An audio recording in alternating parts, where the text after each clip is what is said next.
More video released by the government shows inside the tent city in Tornillo, Texas. Now, the government center houses more than 300 undocumented teens and costs about $700 a day per child to care for them. Yesterday, our Mireya Villarreal toured the facility and met parents looking for their children. She is near the border in El Paso, just northwest of Tornillo.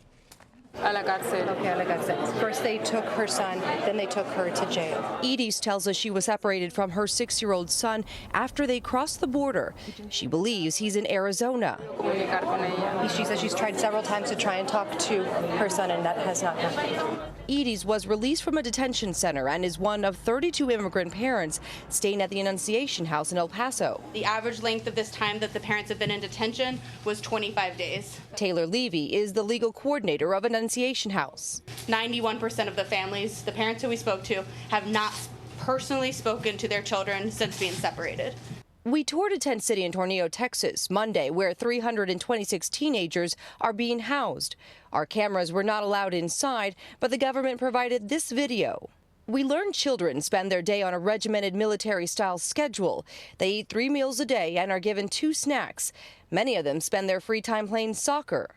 The Tornillo facility has been open for nearly 2 weeks, and in that time, the Department of Health and Human Services tells us 70 children have been released to family or sponsors.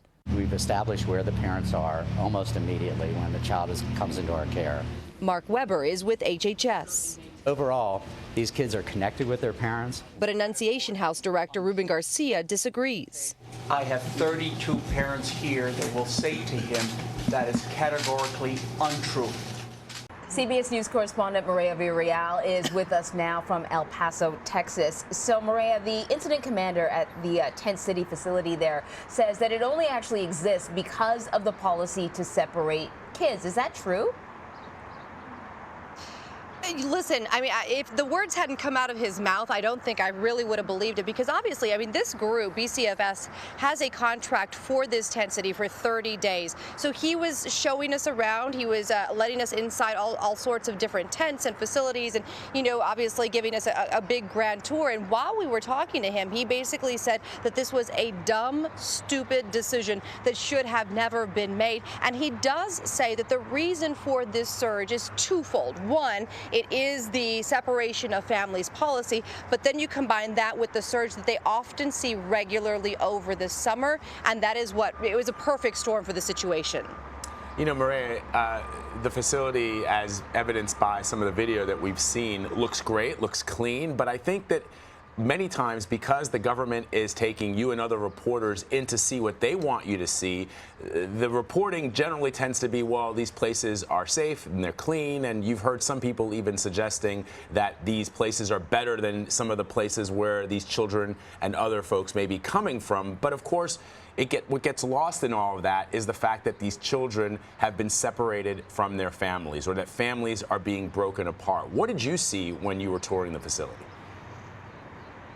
So as of yesterday, there were roughly 326 teenagers inside. So these are older children. 23 of them right now have been separated from their families. So not the entire group has been separated. You know, what we saw were kids playing soccer. We did see a lot of structure at the facility. Things were very nice and neat. One thing that I specifically asked about was, you know, you go into these tents where they are being housed, and there are rows of bunk beds, 20 total beds, so like 10 and 10 on each side. And when you walk in, it amazes me to see that the beds are completely made up, nice and neat. So this is 9 o'clock in the morning, roughly. And I'm thinking to myself, you have hundreds of teenage boys here.